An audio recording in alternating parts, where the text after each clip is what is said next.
Hello guys, welcome to Next Horizon. Kali ini kita akan belajar mengenal Jagat Raya. Jagat Raya. Mari kita mengenal Jagat Raya. Seberapa besarkah Jagat Raya ini? Mari kita coba mengukurnya dengan besaran-besaran yang umum kita pakai.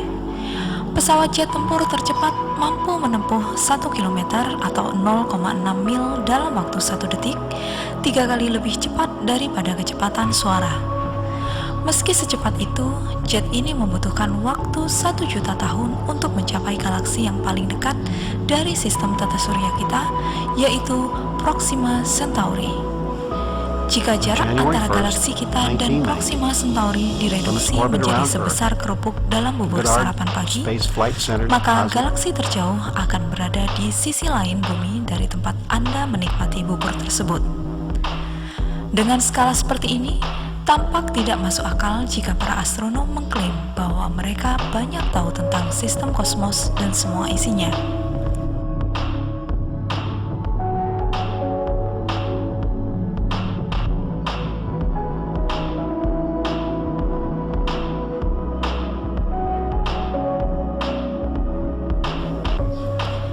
Namun peneliti-peneliti modern memiliki banyak peralatan yang membantu penyelidikan mereka menguak misteri ruang angkasa.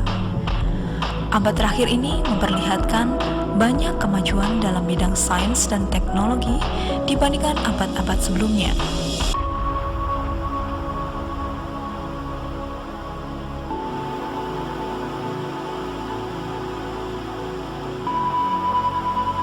Pertama-tama kita akan melihat apa saja sebenarnya yang terdapat di Jagat Raya, mencari tahu bagaimana astronom mengetahui apa yang mereka klaim telah mereka ketahui tentang Jagat Raya.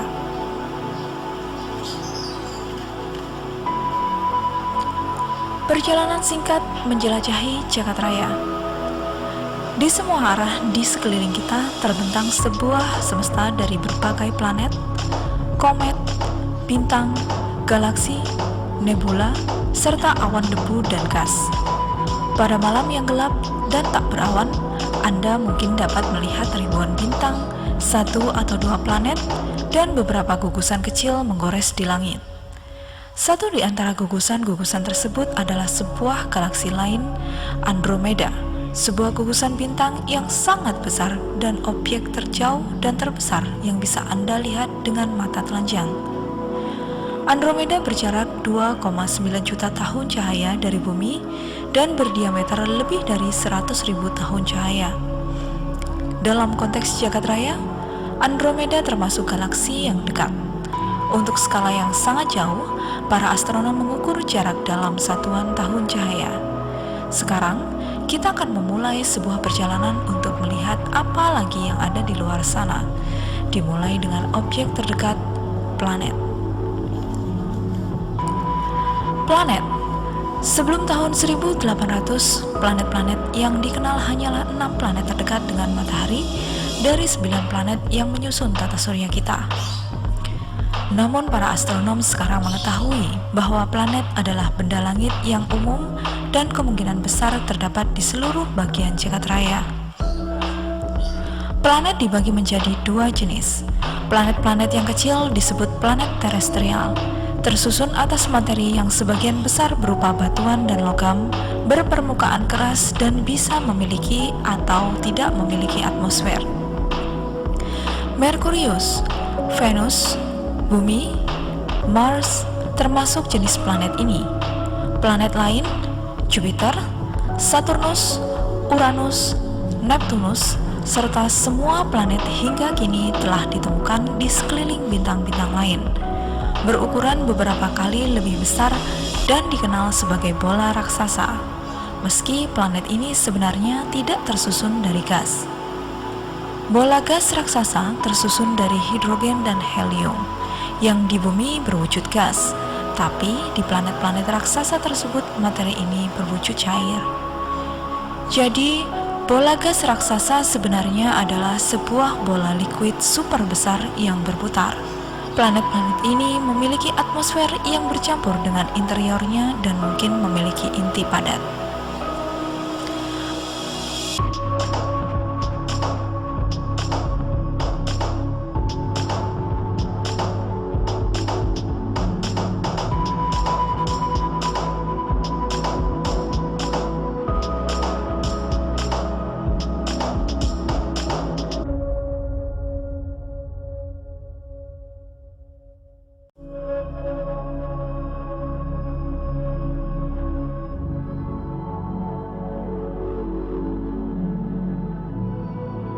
Bintang. Planet-planet yang sangat banyak itu mengorbit mengelilingi bintang-bintang, sama seperti bumi mengelilingi matahari. Meski menggunakan teleskop paling canggih sekalipun, kebanyakan bintang di ruang angkasa terlihat tidak lebih besar dari ujung peneliti.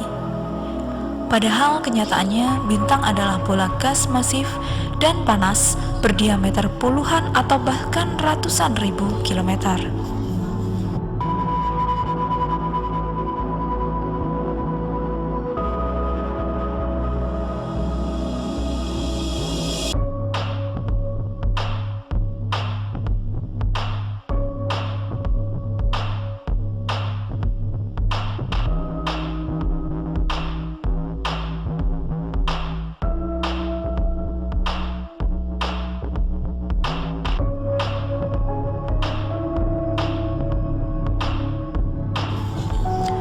Bintang memiliki ukuran dan warna berbeda-beda. Bahkan ada yang berpasangan dan saling mengorbit yang dikenal sebagai bintang kembar. Urutan terbawah menurut ukuran bintang dihuni oleh bintang-bintang terkecil yang berjumlah paling banyak yang dikenal sebagai katai merah. Katai merah umumnya berukuran separuh matahari dan memiliki suhu permukaan sekitar 4.000 derajat Celcius atau 7.000 derajat Fahrenheit. Bintang-bintang yang seukuran matahari umumnya sedikit lebih panas, berwarna kuning, lebih masif, dan jumlahnya sedikit. Urutan tertinggi dihuni oleh bintang-bintang yang sangat terang, 10 kali lebih masif dibanding matahari, dan disebut raksasa-raksasa biru. Raksasa biru sangat sedikit dan luar biasa panas dengan suhu lebih dari 50.000 derajat Celcius atau 90.000 derajat Fahrenheit. Meski demikian, semua jenis bintang menyala sepanjang hidupnya dengan cara yang sama. Semakin tua, bintang mengalami perubahan menakjubkan.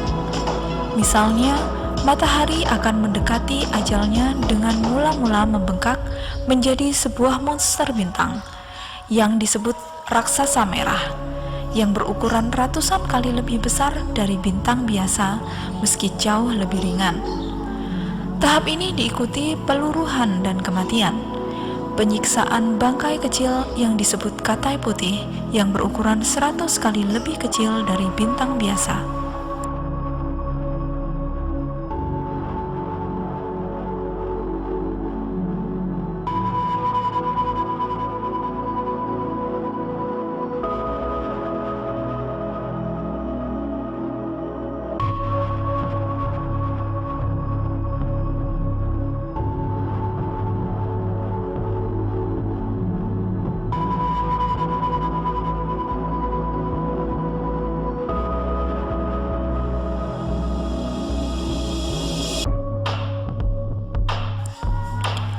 Nebula.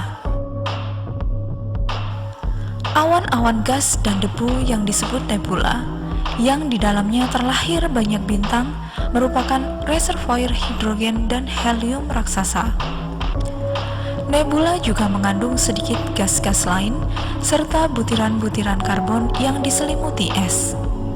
Nebula ada yang terang dan ada yang gelap, bergantung pada cara pengamatan dan posisinya terhadap bintang. Cahaya dari bintang di dekat nebula akan dipantulkan oleh gas dan menghasilkan nebula pantulan, atau cahaya akan membuat gas dalam nebula menyala seperti aurora dan dihasilkan nebula terang yang disebut nebula emisi. Jika tidak ada bintang di dekat nebula, gas tidak akan memantulkan cahaya, tetapi nebula masih terlihat karena materi terang yang terkandung di dalamnya.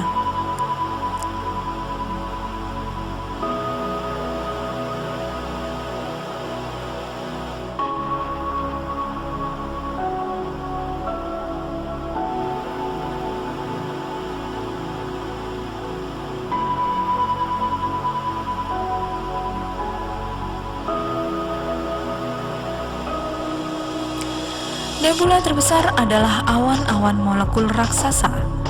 Nebula ini berdiameter ratusan tahun cahaya dan mengandung cukup materi untuk membuat jutaan bintang.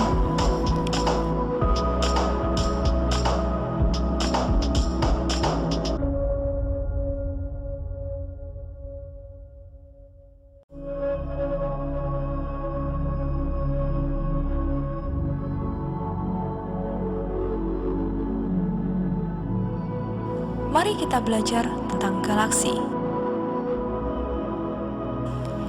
Masih ada benda langit yang lebih besar lagi, yaitu galaksi atau gugusan super besar terdiri dari banyak nebula, bintang, dan mungkin juga planet.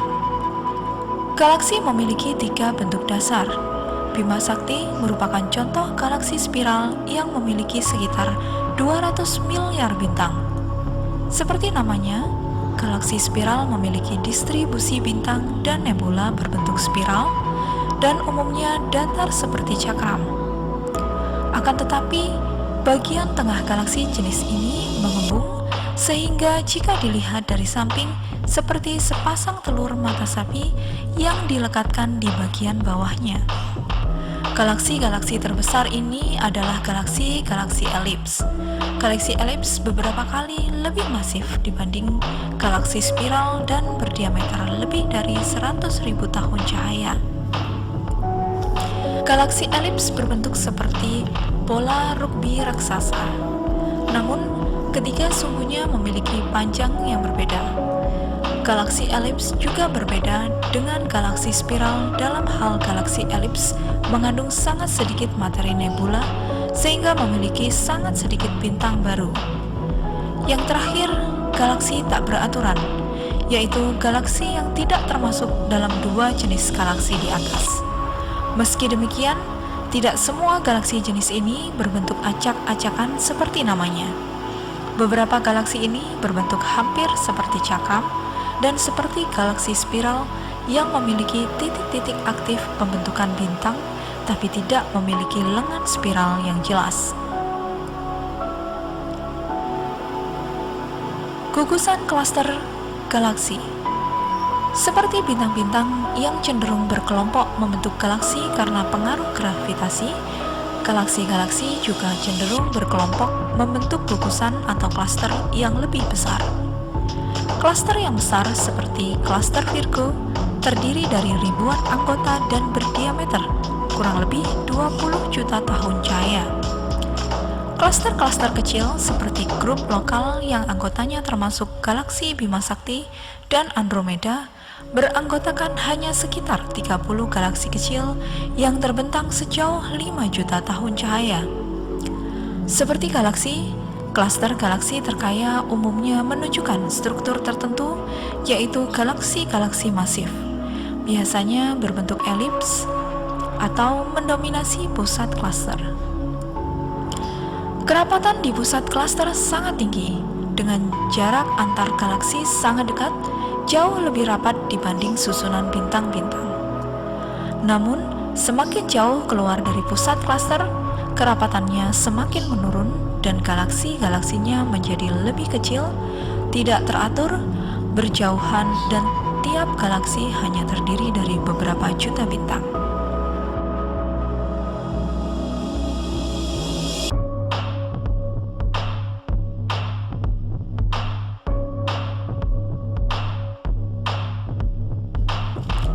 Supercluster. Klaster galaksi bukanlah struktur terbesar di jagat raya.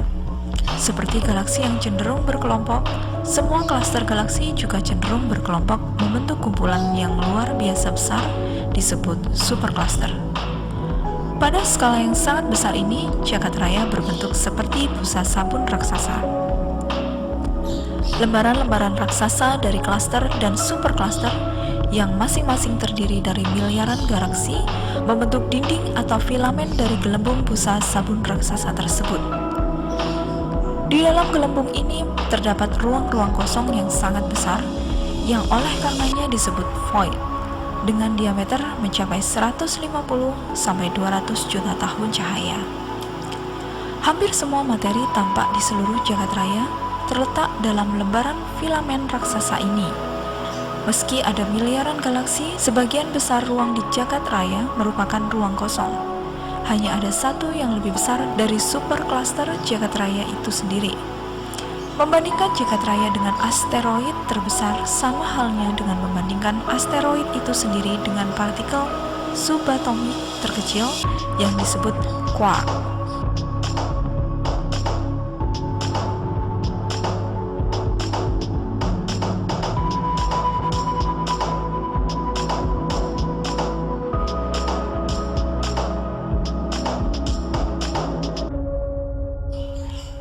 Demikian tadi sekilas tentang jagat raya. Semoga video ini bermanfaat.